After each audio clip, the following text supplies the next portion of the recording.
तर काँग्रेस पक्षाचे 2 आमदार होते, राष्ट्रवादीचा एकही आमदार नव्हता. फक्त सर्वांचा नेता म्हणून पवार साहेब त्या ठिकाणी पुढे होते. आणि म्हणून पहिल्या वेळेला ज्या वेळेला पक्ष फुटला, ज्या वेळेला काहींचं नाव घ्यायचं, त्यावेळेला संजय जगताप हे आणि संग्रामदादा थोपटे हे 2 आमदार त्या ठिकाणी फक्त आपल्याबरोबर ठामपणे उभं राहिले. त्यावेळची परिस्थिती फार भयानक होती. आज काही म्हणू, एवढे आमदार आले, एवढे खासदार आले, एवढे हे आले, पण त्यावेळची परिस्थिती आमच्या हृदयामध्ये की ज्यांनी आम्हाला वाईट काळामध्ये आधार दिला त्याची ओळख ठेवणं ही काळाची गरज आहे. आणि म्हणून मगाशी आम्ही राष्ट्रवादी काँग्रेस पक्षाची बैठक घेतली आणि त्या ठिकाणी सुद्धा आम्ही त्या ठिकाणी निर्णय घेतला की संभाजीराव झेंडे सुद्धा त्या ठिकाणी उमेदवारी मागत होते. आम्ही त्यांच्याबरोबर सुद्धा पक्षाला आमच्या उमेदवारी मिळावी ही सुद्धा अपेक्षा होती. शेवटी लोकशाहीमध्ये सर्वांनाच वाटतं की आम्हाला काहीतरी मिळावं, परंतु त्या ठिकाणी महाराष्ट्रामध्ये महाविकास आघाडी त्या ठिकाणी घोषित करत असताना आदरणीय शरदचंद्रजी पवार साहेब यांनी आपली सिटिंग सीट त्या ठिकाणी संजयजी जगताप काँग्रेस पक्षाची जाहीर केली. आणि ज्या वेळेला जाहीर केली त्यावेळेला आम्ही सगळी मंडळी, मगाशीच आमची मिटिंग झाली आणि मिटिंगमध्ये सुद्धा सर्वांनी जाहीर केलं की कुठल्याही परिस्थितीत संजय जगताप यांच्या मागं ताकदीने यांच्या बरोबर उभं राहायचं. आणि ज्या पद्धतीने मागच्या 5 वर्षापूर्वी आमच्या राष्ट्रवादी काँग्रेस पक्षाने तुमच्या पुढे 2 पाऊल टाकून काम केलं, त्याच पद्धतीने या वेळेला सुद्धा आम्ही तुमच्या पुढे 2 पाऊल टाकून काम करू. त्याचबरोबर सेना असेल, सेनेचे कार्यकर्ते असतील, काँग्रेसचे कार्यकर्ते असतील, कुठं कुणाच्यावर त्या ठिकाणी दुर्लक्ष झालं असं होणार नाही. पण चुकून कुणीतरी गैरसमज करून घेऊ नका.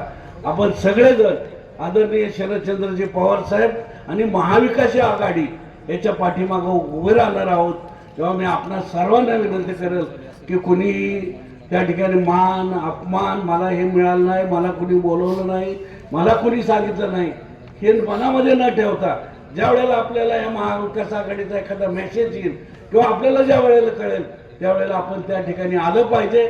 आणि म्हणून आपण महाविकास आघाडीच्या माध्यमातून आदरणीय संजयजी जगताप साहेब यांचा फॉर्म 29 तारखेला भरणार आहोत. 29 तारखेला खासदार सुप्रियाताई सुळे 10 वाजताच आमदार साहेब या ठिकाणी येणार आहेत. तुम्हाला भेटून, कार्यकर्त्यांना भेटून त्यांना कन्हेरीला जायचे आणि कन्हेरीवरून अकोल्याला जायचे.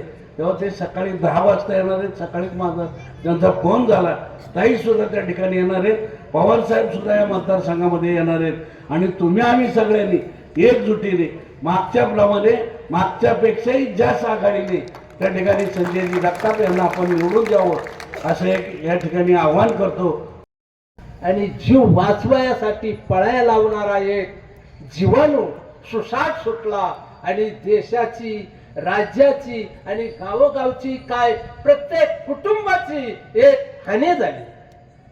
अशा स्थितीमध्ये माणूस वाचला पाहिजे. विकास आजचा उद्या होईल ह्या तत्कालीन मुख्यमंत्री उद्धवजी ठाकरे यांचं उद्दिष्ट होतं. त्यातून कुठेतरी सावरून आपण बाहेर पडतोय आणि राज्यामध्ये एका गलिच्छ राजकारणाची सुरुवात झाली. तोडा फोडा आणि राज्य करा ह्या इंद्रनीतीचा अवलंब आपल्या महाराष्ट्रवासियांनी केला. एक जबरदस्त असताना याच्यात फार मोठा मेंदू चालवत्या. ही अवलाद आजच नाही, छत्रपती शिवरायांच्या स्वामींनी सोयराबाईंना वेगळं करून संभाजी राजाला नगर कैदेत ठेवायला लावणारी ही देवेंद्रची अवलाद. मी आता या ठिकाणी एवढंच सांगेल की नाथाच्या खांद्यावर बंदूक ठेवून देव पुढच्या वेळेचा वाट बघतोय, पण जीत मात्र नक्कीच होणार नाही. आज अशा राज्य अस्थिर झालेलं आहे. सीबीईडी मला काय सगळ्यांची नावं घेता येणार नाही, कारण ते औषध अवलाद आहे, त्यातलं मी काही घेणार नाही. पण चांगल्या चांगल्या माणसाला वेटीस आणण्याचं काम ह्या नोकरशाहीच्या माध्यमातून या सरकारनं केलं. अरे समोरून जाणं, आसामला जायची काय गरज आहे? समोरून जा, समोरून हिंमत असेल तर भिडून दाखवा, पण पळून नेऊ नका, पळून जाऊ बी नका. आज राज्य इतकं अस्थिर बनलंय, लाडक्या बहिणीचा पुळकाम त्यात. नगर मध्ये काय घडलं? काल परवाची गोष्ट आहे. त्या बहिणी पेपर वाचला असला ना तर ह्या स्वरांना साथ देणार नाही, असं माझं म्हणणं आहे. अरे बोला, आमचं माझं बी तोंड माझ्या जवळ आहे, पण कुणाला काय बोलावं, कुणाला काय बोलू नये याचं ताळतंत्र कुणीही सोडता कामाचं नाही, भले तो आपला शत्रू असला. पण हे बीजेपीची लोक म्हणजे लबाडाचा एक कारखाना आहे आणि तो उद्ध्वस्त करायचं काम आपल्याला करावं लागणार आहे. आज आपलं सरकार राज्यात नसताना तालुक्यामध्ये 3,500-4,000 कोटी रुपयाचा निधी संजयजी जगतापच्या माध्यमातून आला. 1909 साली 2009 साली सरांच्या बरोबर काम करण्याची संधी मिळाली. ती आज अखेर सबके साथ सबका विचार सबका विकास हे तत्व संजयजींनी आजपर्यंत जपला आणि भविष्यातही त्यांच्यात बदल होणार नाही. प्रत्येक माणूस केंद्रबिंदू मानून त्याच्यासाठी काम करण्याचं धैर्य त्यांच्यापाशी आहे. येत्या निवडणुकीला आपण प्रत्येक कार्यकर्त्यानं एक 10 माणसं जर जोडली तर कमीत कमी लोकसभेपेक्षा 10,000ची मतदानाची भर आपण नक्कीच घालू शकतो असा मला विश्वास आहे. येत्या 29 तारखेला 29 तारखेला तहसीलदार कार्यालयावर आपली अशीच उपस्थिती ठेवा, अशीच ताकद आपल्याला पुरंदर मधल्या छोप्यांना दाखवावा लागणार आहे. यात तुमच्या आणि माझ्या मनामध्ये दुमत नाही. सर्वांनी संजयजी जगताप यांच्या कार्यकर्तृत्वावर विश्वास ठेवा.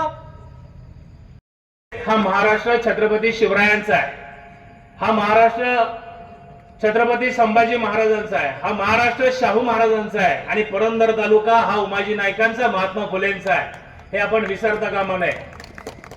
याच्या पाठीमागची कारणं अनेक आहेत. कारण हा विचार आहे समतेचा, हा विचार आहे बंधुत्वाचा, हा विचार आहे न्यायाचा. आणि हे न्याय समता बंधुत्व हे तत्व कोण देऊ शकतं? तर याचं उत्तर आहे फक्त आणि फक्त महाविकास आघाडी. कारण महायुतीनं मागच्या पंचवार्षिकच्या काळामध्ये ज्या काही पद्धतीनं ज्या चुका करत करत सरकार चालवलंय, कारण मी तो शब्द माझा नाही, तो शब्द आहे उद्धव बाळासाहेब ठाकरे शिवसेनेचे अध्यक्ष सन्माननीय ठाकरे साहेबांचा, की त्यांनी ज्या पद्धतीनं गद्दार ह्या शब्दाचा उल्लेख केला, या शब्दामध्ये सर्व काही सामावलंय. कारण आपल्याला गाडायचंय ते गद्दारांना गाडायचंय. तालुक्यामध्ये तालुक्याच्या विरोधामध्ये काम करणारा जो कोणी असेल त्या प्रत्येकाच्या विचाराला गाडण्यासाठीची ताकद आपल्याला प्रत्येक गावागावामध्ये, वाडीवाडीमध्ये, वस्तीमध्ये तयार करायची आहे आणि ती ताकद असणार आहे, तो विचार असणार आहे महाविकास आघाडीचा. या महाविकास आघाडीचा प्रतिनिधी म्हणजे कोण आहे? तर सन्माननीय संजयजी जगताप यांना उमेदवारी डिक्लेअर झाली आणि या निमित्तानं आपल्या कार्यकर्त्यांशी संवाद व्हावा, या निमित्तानं आपल्या कार्यकर्त्यांना काय आपण संदेश देणार आहोत, आपला संदेश काय आहे, आपल्याला कोणाच्या विरोधात जायचं आहे. कारण ही विरोधाची ताकद जी आहे ना, ही ताकद आहे शेतकऱ्यांना संपवणारी, कष्टकऱ्यांना संपवणारी, कामकऱ्यांना संपवणारी, युवकांच्या हातातून रोजगार घेऊन जाणारी. एकीकडे 1500 रुपयाचं गाजर दाखवलं, परंतु दुसऱ्या बाजूला 15,000 रुपयाची लुटमार करणारी ही टोळी आपल्याला महाराष्ट्रात घालवायची असेल तर महाविकास आघाडीचा विचार घेऊन चालणारी माणसं महाराष्ट्रामध्ये, पुरंदरमध्ये, नवे महाराष्ट्र राज्यातल्या प्रत्येक मतदारसंघातल्या प्रत्येक पाहुण्यांपर्यंत आपण पोहोचायचं आहे. संजय जगताप सरांना तर आपण निवडून आणणार आहोतच, त्याच्यात काही दुमत नाही. कारण संजय जगताप सर यांच्या पाठीमागची ताकद आहे शरद पवार साहेबांची, त्यांच्या पाठीमागची ताकद आहे उद्धव बाळासाहेब ठाकरेंची, त्यांच्या पाठीमागची ताकद आहे अरविंद केजरीवाल साहेबांची. नवे तर पुरंदर हवेलीतल्या प्रत्येक जनतेची, प्रत्येक मतदाराची, प्रत्येक माता भगिनीची, श्रावण बाळाच्या बरोबरीने जशी त्याच्या मातेची ताकद आहे, हीच ताकद आहे खऱ्या अर्थानं संजय जगताप सरांची. कारण ही ताकद आपल्याला लोकांच्या पर्यंत घेऊन जाण्याचं काम इथं बसलेल्या प्रत्येक गावातल्या वाडी वस्तीवरच्या प्रत्येक कार्यकर्त्याला, माता भगिनीला करायचं आहे. येणाऱ्या दिवसांमध्ये साधारण 30 दिवस आपल्या हातामध्ये राहत आहेत. या 30 दिवसांच्या मध्ये आपल्या बूथवरील काम आपण करावं, बूथवरील माणसं किती आहेत प्रत्येकापर्यंत आपण पोहोचावं. संजय सरांचा विचार, शरद पवार साहेबांचा विचार, उद्धव बाळासाहेब ठाकरेंचा विचार आपल्याला त्या ठिकाणी घेऊन जायचा आहे आणि हा पुरंदरचा मावळा, पुरंदरचा छावा परत एकदा विधानसभेमध्ये पुरंदरकरांचं प्रतिनिधित्व करण्यासाठी आपल्याला पाठवायचा आहे.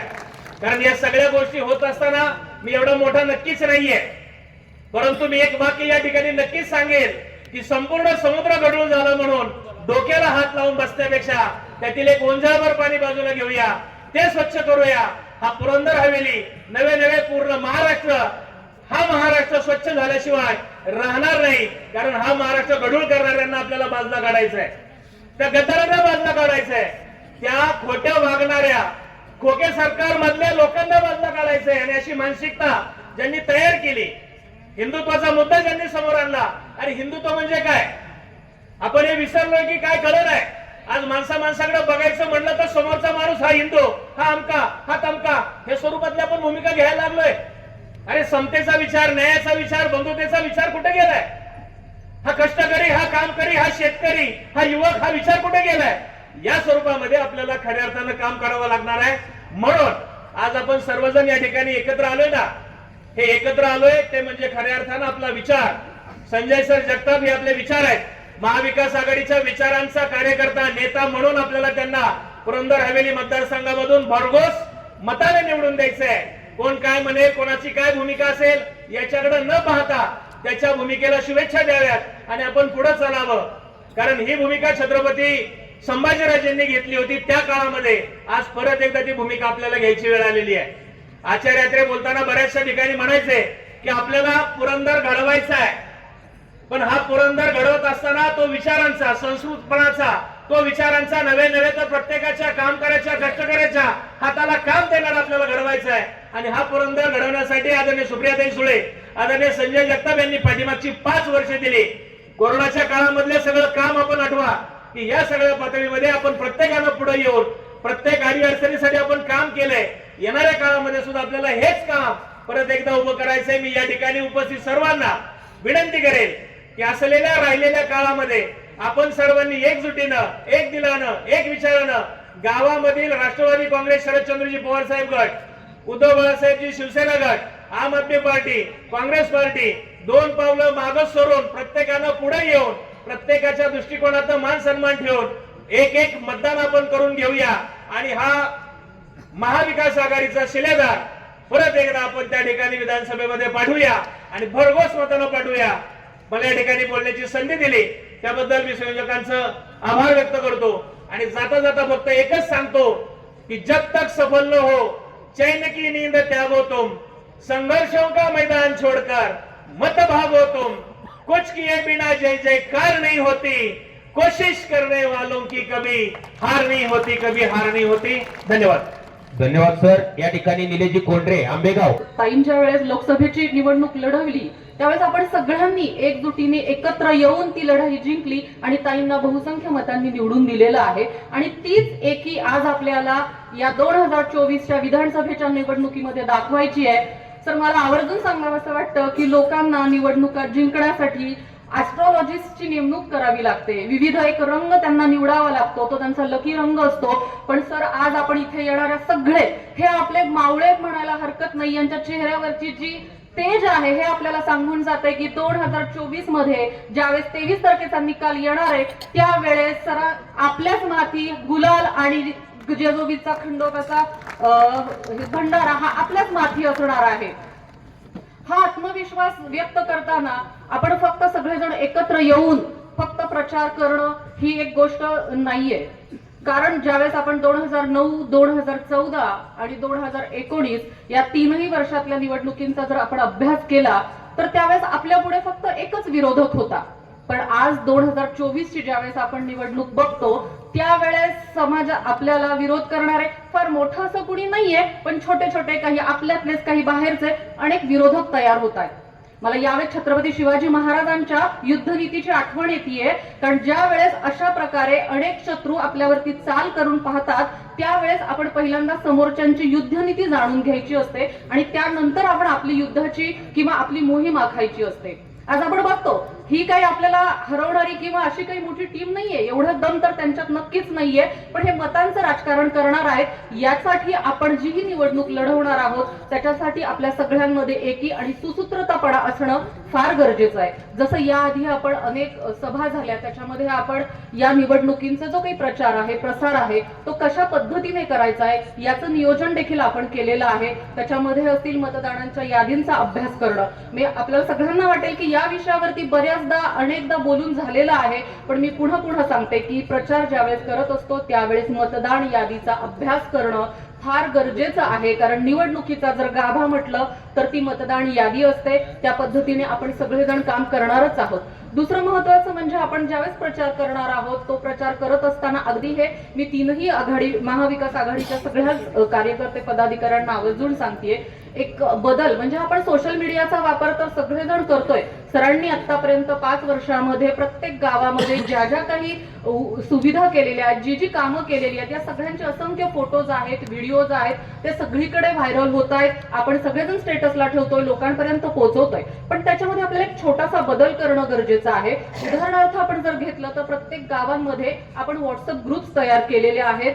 त्या ग्रुप्स मध्ये ज्या वेळेस उदाहरणार्थ आपण नीरेचा विचार जर केला तर नीरेचा ग्रुप जो व्हॉट्सअपचा आहे त्याच्यामध्ये नीरेमध्ये जी काही विकास कामं झालेली आहेत त्याच्याच व्हिडिओ क्लिप्स व्हायरल होणं फार गरजेचं आहे. बऱ्याचदा काय होतं की सासवड असेल जेजुरीमध्ये जी काही विकास कामं झालेली आहेत त्याच्यावरती येतात आणि ते स्क्रोल केले जातात. म्हणजे अगदी सांगायचं म्हणजे नीरेमध्ये जरी उदाहरण घेतलं तर वॉर्ड क्रमांक 1 मध्ये मी राहते तर 6 मध्ये काय सुधारणा केलेल्या आहेत, काय विकास कामं झाली ही मला माहिती नाहीये. तर ती लोकांपर्यंत पोहोचवणं गरजेचं आहे. त्या दृष्टीने थोडासा बदल आपल्याला या प्रचारामध्ये करण्याची गरज आहे. आपल्यापेक्षा वयाने अनुभवाने नक्कीच मी लहान आहे, पण एक आपल्याला सांगते की आपण जर आता बघितलं संगमनेर मतदारसंघामध्ये एका महिलेच्या बाबतीमध्ये जो काही प्रकार प्रचाराच्या संदर्भात बाबतीत झालेला आहे तसा कुठलाही प्रकार अगदी चुकून अनावधानाने देखील आपल्या मतदारसंघामध्ये होणार नाही याची आपण काळजी घ्यायची. कारण आपल्या समोरचे विरोधक किंवा शत्रू जे आहेत ते आपल्याला विनाकारण उत्तेजित करण्याचा प्रयत्न करणार नक्कीच आहेत.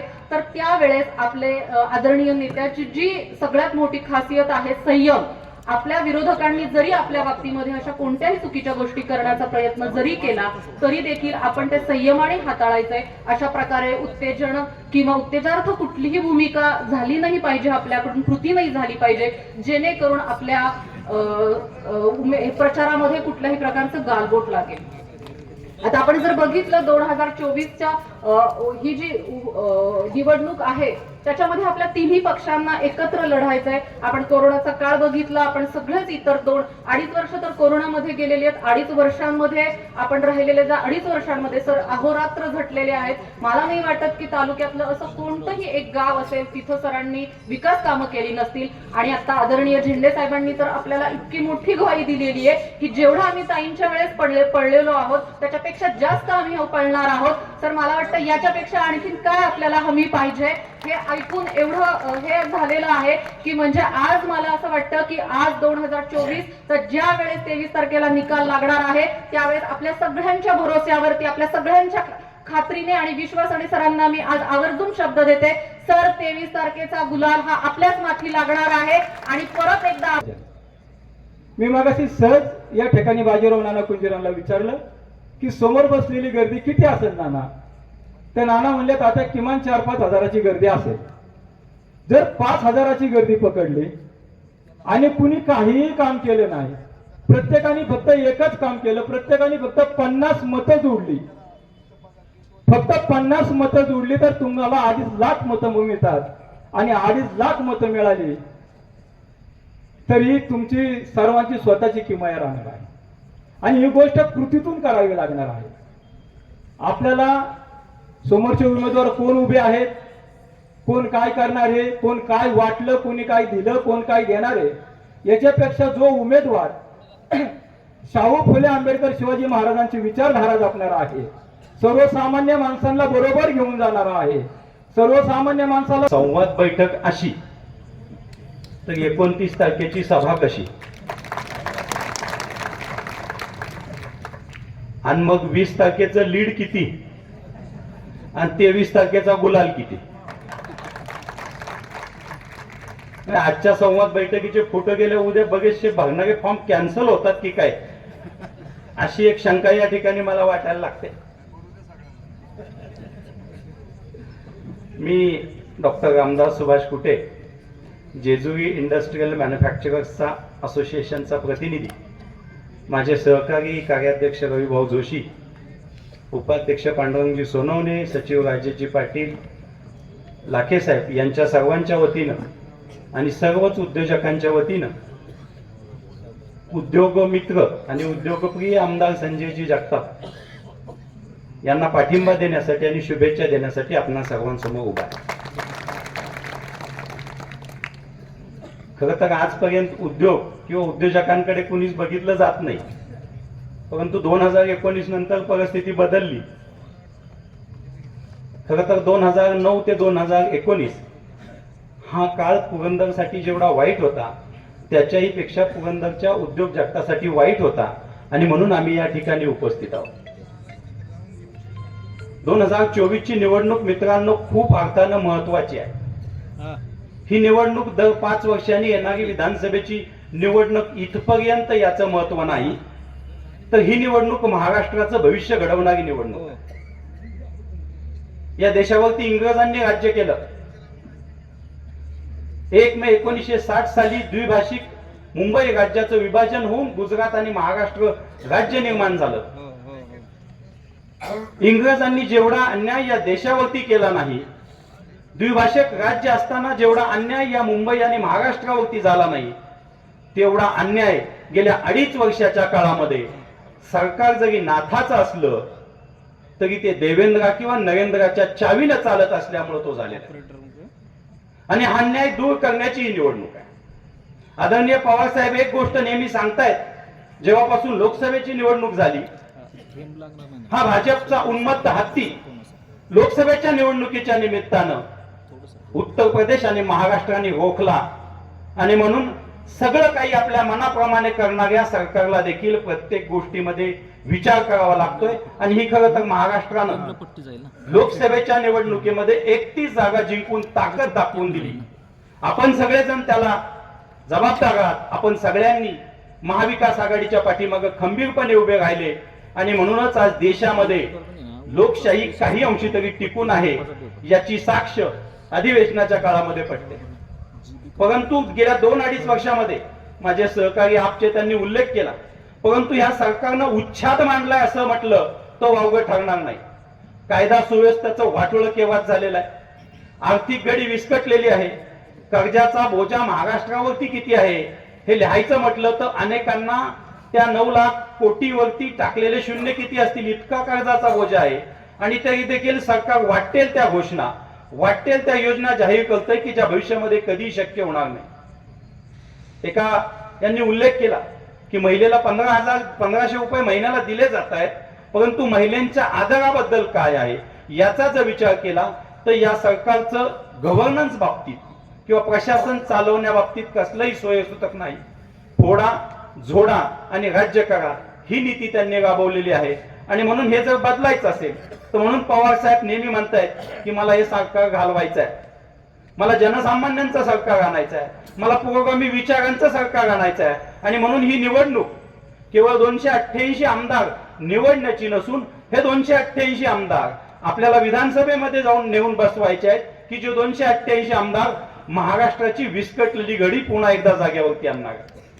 या पुरंदरसाठी ही निवडणूक केवळ एक आमदार निवडण्याची नसून या 288 आमदारामध्ये संजय जगताप साहेबांना आपल्याला नेऊन बसवायचं आहे की जे आदरणीय पवार साहेबांच्या विचारानं, महाविकास आघाडीच्या विचारानं आणि पुरोगामी विचारानं काम करून जी विस्कटलेली घडी आहे ती पुन्हा जाग्यावर आणण्याचं काम करणार आहे.